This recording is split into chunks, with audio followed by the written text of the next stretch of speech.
Caleb, je vais vous montrer étape par étape comment créer votre site WordPress avec l'hébergement Ionis. Nous commencerons par configurer votre hébergement et obtenir un nom de domaine gratuit. Je veillerai à ce que vous bénéficiez du prix le plus bas disponible. Ensuite, nous installerons WordPress et ajouterons une extension gratuite qui donne accès à des centaines de modèles de sites professionnels. À partir de là, nous personnaliserons le design de votre site avec Elementor, un constructeur de sites en glisser-déposer facile pour les débutants. Enfin, nous publierons le site pour qu'il soit en ligne et prêt à l'emploi. Alors, comment commence-t-on ? La première étape est de s'inscrire à l'hébergement Ionis. C'est une excellente option car les forfaits commencent à seulement $1 par mois et ils incluent même un nom de domaine gratuit pour la première année. Pour la meilleure offre Ionis, rendez-vous sur ce lien en bas de l'écran ou défilez jusqu'à la description de la vidéo et cliquez sur le premier lien. C'est notre lien partenaire spécial et il vous garantira la meilleure offre disponible lors de votre inscription. Une fois que vous aurez cliqué sur ce lien, vous arriverez sur cette page-ci. La première chose que nous allons faire, c'est faire défiler la page vers le bas pour regarder les offres d'hébergement. Ensuite, vous verrez qu'il y a 3 options ici en bas. La première option que nous allons examiner est le forfait Start. C'est idéal si vous souhaitez simplement quelque chose de petit, comme un site web personnel ou un blog, et que vous n'avez pas besoin de beaucoup de stockage ou de fonctionnalités supplémentaires. Ensuite, il y a le forfait Grow, que je recommande à la plupart des gens. Il vous offrira plus de flexibilité et d'outils pour gérer un site web professionnel ou un projet que vous prévoyez de développer avec le temps. Et en ce moment, Ionis le propose pour seulement $1 par mois la première année, ce qui en fait vraiment une bonne affaire. Et enfin, vous avez le forfait Boost. Celui-ci est conçu pour les projets plus importants qui nécessitent des performances supplémentaires. Donc, si vous prévoyez d'héberger un très grand site web avec beaucoup de trafic, c'est le forfait qu'il vous faut. Mais pour la plupart des gens, le forfait Grow est l'option idéale. Alors, faisons défiler la page vers le haut et cliquons sur « Commencer pour débuter ». Et sur cette page, vous pouvez ajouter un nom de domaine et l'obtenir gratuitement pendant 1 an. Allez-y et cliquez ici pour saisir votre nom de domaine. Je vais choisir ioniswordpresstutorial.com puis je cliquerai sur « Rechercher ». Et comme vous pouvez le voir, il est disponible et gratuit pour la première année. Je veux ce domaine, donc je vais cliquer sur « Ajouter au panier ». Ensuite, je peux faire défiler vers le bas et voir que DomainGuard a été ajouté. Cela ne coûtera qu'$1 pour l'année et je recommande de le laisser activé pour protéger vos informations personnelles et éviter que votre site web ou votre email ne soit spammé. Cependant, si vous souhaitez le désactiver, vous pouvez le faire en cliquant sur ce bouton ici. Une fois cela fait, allons en bas à droite et cliquons sur « Continuer ». Ensuite, vous verrez des options facultatives. Adresse email professionnelle, scanner de logiciels malveillants, stockage cloud. Vous pouvez les ajouter à votre panier. Pour l'instant, je vais simplement cliquer sur « Continuer » en bas à droite. Et sur cette page, nous pouvons voir tout ce que nous avons ajouté à notre panier. Nous avons ici notre offre d'hébergement ainsi que la durée de l'abonnement. Dans ce cas, ce sera pour 12 mois. Ensuite, nous avons notre nom de domaine ici qui est entièrement gratuit. Et nous pouvons également activer l'enregistrement privé gratuit. Je vais donc l'activer ici. Et ensuite, nous avons DomainGuard. Prenez le temps de vérifier votre panier et lorsque vous êtes prêt, cliquez sur « Continuer ». Sur cette page, vous devrez saisir vos informations de facturation. J'ai déjà saisi mes informations de facturation personnelle, donc je vais cliquer sur « Continuer ». Vous pouvez tout vérifier une dernière fois ici, puis cliquer sur « Continuer » vers les options de paiement. Ensuite, vous devrez sélectionner votre méthode de paiement. Ici, vous avez la possibilité de choisir une carte de crédit, PayPal, Apple Pay ou Google Pay. Je vais maintenant saisir les informations de ma carte de crédit. J'ai saisi mes informations ici, donc je vais faire défiler la page vers le bas et cliquer sur « Acheter maintenant ». Et voilà. Nous avons maintenant acheté un hébergement via Ionis et nous avons réclamé notre nom de domaine gratuit. Gardez un œil sur votre boîte de réception email. Vous allez recevoir un email de la part d'Ionis contenant toutes les informations relatives à votre commande ainsi que vos identifiants de connexion. Également à l'écran, vous verrez que votre panneau de contrôle va être configuré et, une fois que ce sera fait, descendez et cliquez sur « Commencer ». Avant de commencer l'installation de WordPress, nous devons donner un nom à notre projet.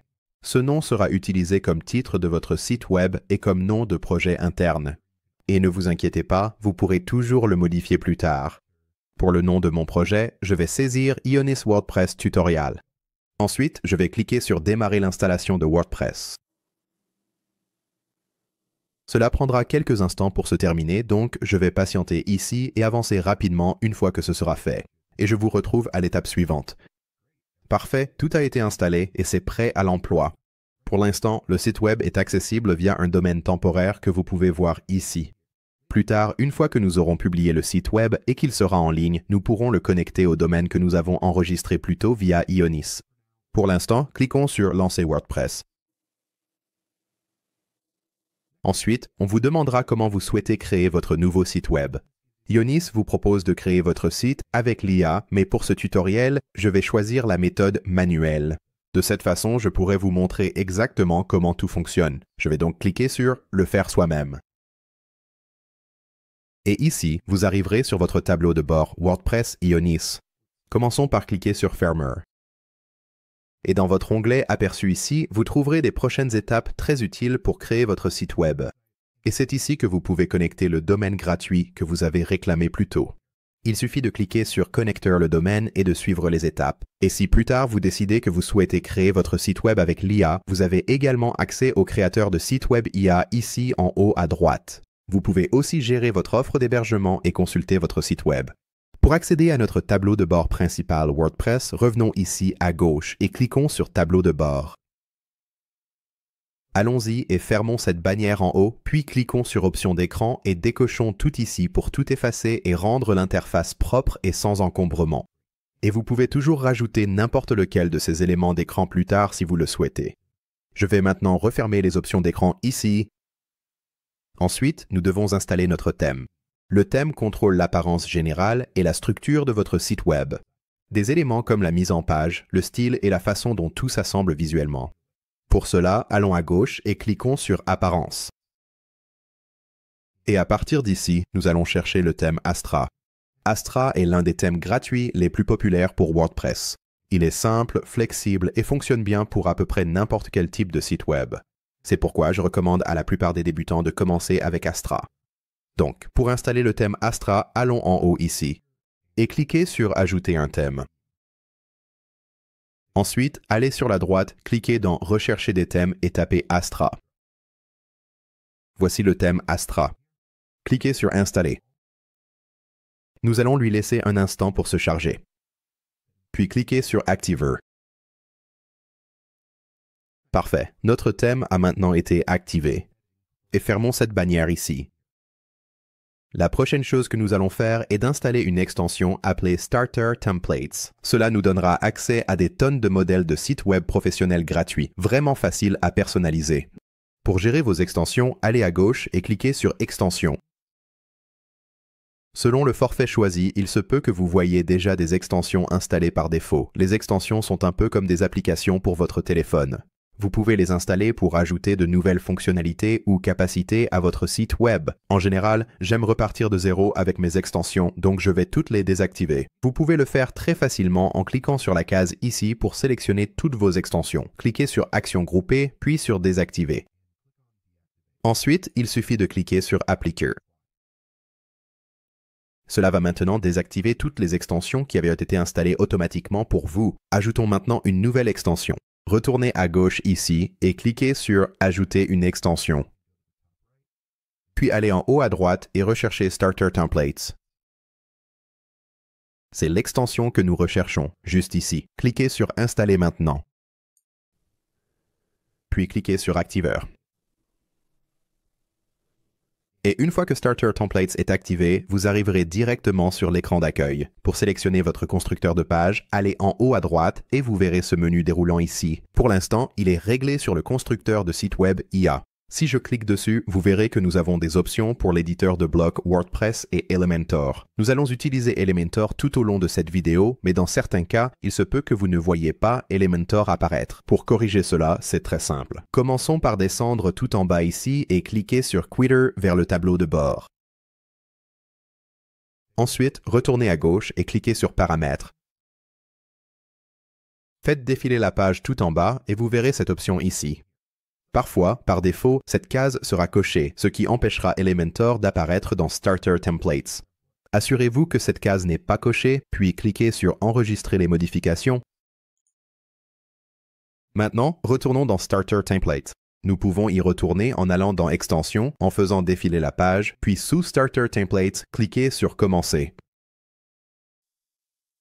Maintenant, encore une fois, allons en haut à droite, cliquez et sélectionnez Elementor. Et maintenant, nous avons une galerie de différents modèles parmi lesquels choisir. Ces modèles vont nous donner un énorme coup de pouce pour concevoir notre site web. Vous pouvez faire défiler la page d'accueil ici et trouver un modèle qui vous plaît, ou vous pouvez utiliser ces menus déroulants de catégories en haut pour trouver un modèle spécifique que vous recherchez. Vous remarquerez également que certains modèles portent cette étiquette Premium. Cela indique que ce modèle n'est pas gratuit, mais si vous voyez un modèle sans cette étiquette Premium, il est entièrement gratuit à utiliser. Alors allez-y et trouvez un modèle qui vous plaît. Pour ma part, je vais choisir le modèle Aventure en plein air ici. Je vais donc cliquer dessus pour le sélectionner. Ensuite, nous avons quelques options de personnalisation initiale ici sur la gauche. Tout d'abord, vous pouvez télécharger le logo de votre site web. Et si vous n'en avez pas encore, ne vous inquiétez pas, vous pourrez l'ajouter plus tard. Ensuite, vous pouvez choisir une combinaison de polices. Vous pouvez sélectionner différentes polices pour voir à quoi elles ressemblent. Et je pense que je vais choisir cette police-ci. Ensuite, vous pouvez personnaliser votre palette de couleurs. Je pense que je vais opter pour cette option ici. Et une fois que vous avez terminé vos modifications, cliquez sur Continuer. Ensuite, vous verrez cette page qui vous demande si vous souhaitez des fonctionnalités supplémentaires. Vous pouvez sélectionner tout ce que vous voulez ici ou faire défiler vers le bas et cliquer sur Passer cette étape. Ensuite, cette page de confirmation va apparaître. Vous pouvez choisir si vous souhaitez saisir vos informations personnelles. Sinon, faites simplement défiler vers le bas, cliquez sur « Je comprends, allons-y ». Ensuite, cliquez sur « Soumettre et créer mon site web ». Maintenant, cela va installer tout ce qu'il faut pour votre site web, et cela peut prendre quelques instants. Une fois terminé, cette belle animation de confetti. Pour voir votre site web, cliquez sur « Voir votre site web ». Et voilà, le modèle d'aventure en plein air est entièrement chargé sur notre site web. Vous pouvez voir que tout ici a déjà l'air vraiment propre et professionnel, et cela nous donne une excellente base pour personnaliser notre site web et le rendre exactement comme vous le souhaitez. Pour personnaliser les pages de votre site, allez en haut et cliquez sur « Modifier avec Elementor ». Avant de commencer à modifier, voyons comment cette page est structurée. Dans Elementor, il y a deux principaux blocs de construction. Vous avez les conteneurs et les éléments. Les conteneurs sont les grandes sections qui maintiennent tout ensemble. Et à l'intérieur des conteneurs, vous avez des éléments. Des choses comme du texte, des boutons ou des images. Pour mieux comprendre ce que je veux dire, nous pouvons utiliser le panneau de structure ici. Cliquez sur la flèche déroulante à côté du conteneur pour l'agrandir. Faites-le encore une fois. Et maintenant, nous pouvons voir tout ce qu'il y a à l'intérieur. Comme vous pouvez le voir ici, j'ai 4 éléments à l'intérieur de mon conteneur. Et je peux utiliser le bouton en forme d'œil ici et cliquer dessus, ce qui va masquer cet élément. Je peux le réafficher en cliquant à nouveau sur le bouton en forme d'œil et je peux même masquer tout le conteneur. Et vous pouvez aussi facilement réorganiser vos conteneurs et éléments simplement en les faisant glisser et en les déplaçant sous un autre élément. Pour clarifier les choses, allons en haut à droite et fermons le panneau de structure.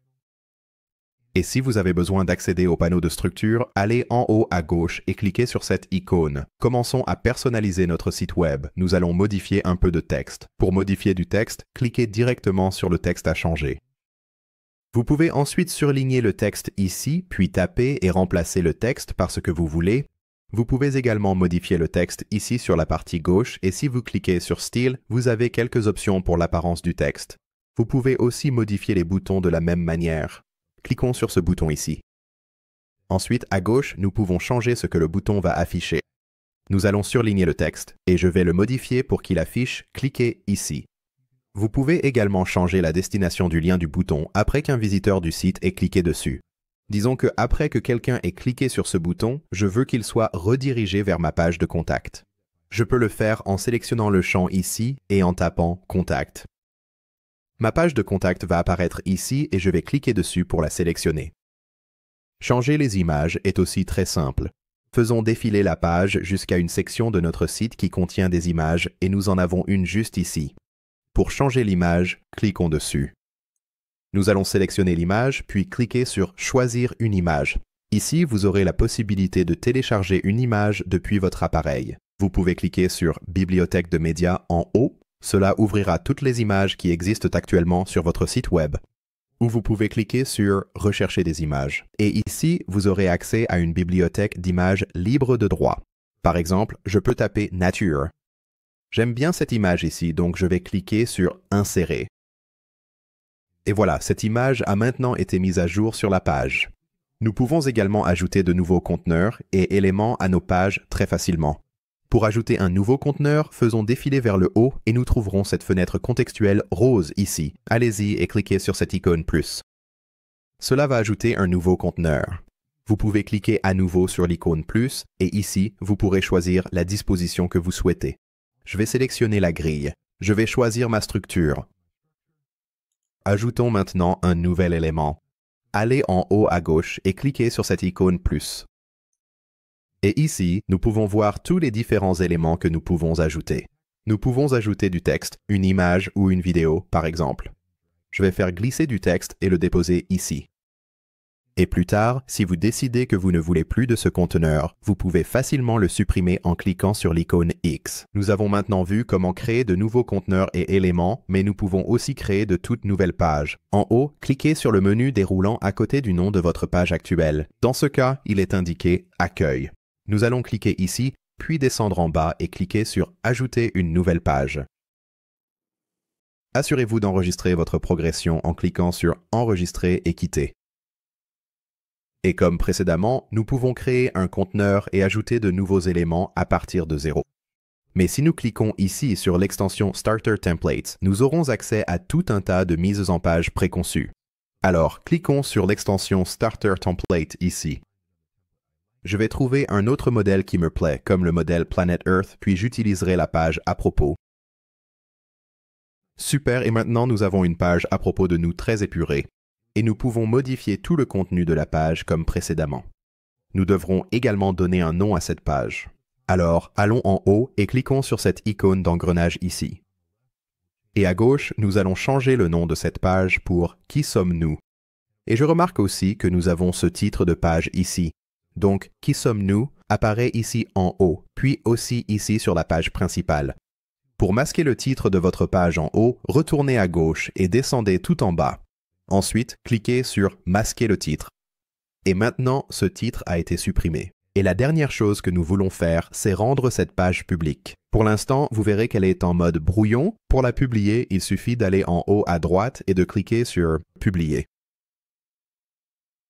Et voilà, notre page est maintenant en ligne. Pour prévisualiser nos modifications, retournons en haut à droite ici et cliquons sur ce bouton en forme d'œil. Cela va ouvrir notre site web dans un nouvel onglet et nous pouvons voir notre toute nouvelle page. Une chose que vous pouvez remarquer, c'est que nous avons créé cette toute nouvelle page « Qui sommes-nous ?», mais elle n'apparaît pas dans la navigation de notre menu principal. Corrigeons cela tout de suite. Commencez par aller en haut à gauche et cliquez sur « Personnaliser ». Ensuite, descendez et cliquez sur « Menu », puis nous choisirons ici notre menu principal. Descendons et cliquons sur « Ajouter des éléments ». Nous allons trouver la page « Qui sommes-nous » et cliquer sur l'icône « Plus » pour l'ajouter à notre menu principal. Nous pouvons également réorganiser et supprimer des pages ici. Par exemple, je n'ai plus besoin de la page à propos, donc je vais cliquer sur l'icône en forme de croix à côté pour la supprimer. Ensuite, je peux prendre la page « Qui sommes-nous » et la faire glisser tout en haut. Je suis satisfait de cela, donc je vais aller en haut et cliquer sur « Publier ». Et comme vous pouvez le voir, le menu a été mis à jour, et maintenant cette page fait partie de la navigation de votre site. Voyons maintenant comment mettre à jour notre en-tête et notre pied de page. Votre en-tête est cette section en haut de votre site web. Pour le modifier, il suffit de passer la souris dessus jusqu'à ce qu'il soit mis en surbrillance, puis de cliquer sur l'icône en forme de crayon en haut à gauche, ce qui ouvrira les paramètres de votre en-tête. Vous avez ici quelques options de design sur la partie gauche et ensuite, en bas, vous avez la mise en page de votre en-tête. Vous verrez qu'elle est divisée en 3 sections différentes et vous pouvez ajouter de nouveaux éléments à votre en-tête en cliquant sur l'icône plus. Vous pouvez également réorganiser le contenu existant dans votre en-tête. Vous pouvez le faire simplement en faisant glisser un élément et en le déplaçant à un nouvel emplacement. J'ai déplacé mon menu vers la droite et vous verrez ce changement s'afficher ici dans l'en-tête en temps réel. Et nous devrions également changer le logo dans notre en-tête. Cliquons sur le bouton Retour. Ensuite, cliquez sur Titre du site et Logo. Puis cliquez sur Changer le logo. Sélectionnez votre logo ici. Ensuite, allez en bas à droite et cliquez sur Sélectionner. Et ici, si votre logo ressemble au mien, je vous recommande de le recadrer. En ce moment, il y a beaucoup d'espace vide en haut et en bas du logo. Et cela peut donner à notre en-tête un aspect anormalement grand. Je vais donc prendre le curseur du haut et le placer juste au-dessus de mon logo. Et je vais faire exactement la même chose avec le curseur du bas. Maintenant, retournez en bas à droite et cliquez sur Recadrer l'image. Et vous verrez que mon logo est maintenant téléchargé ici. Pour changer la taille de votre logo, descendez jusqu'à la largeur du logo et utilisez le curseur pour l'agrandir ou le réduire. Et enfin, apprenons comment mettre à jour le pied de page de notre site web. Commencez par cliquer sur le bouton de retour en haut, cliquez dessus à nouveau, puis descendez et trouvez le pied de page. Cliquez ici et cela va faire défiler la page jusqu'en bas de votre site web. Vous aurez ici à gauche quelques options pour le design de votre pied de page et la mise en page de votre pied de page est en fait exactement la même que celle de votre en-tête. Vous pouvez réorganiser, ajouter et supprimer du contenu ici simplement en le faisant glisser et en le déplaçant à une nouvelle position. Pour finaliser et publier toutes les modifications que j'ai apportées à mon site web jusqu'à présent, remontons en haut de la page et cliquons sur Publier. Maintenant, toutes nos modifications ont été enregistrées. N'oubliez pas, lorsque vous vous inscrivez à l'hébergement chez Ionis, assurez-vous d'obtenir la meilleure offre disponible. Utilisez le premier lien dans la description de la vidéo. Merci d'avoir regardé cette vidéo. J'espère qu'elle vous a aidé et vous a appris tout ce que vous vouliez savoir. Sur ce, je vous dis à la prochaine vidéo.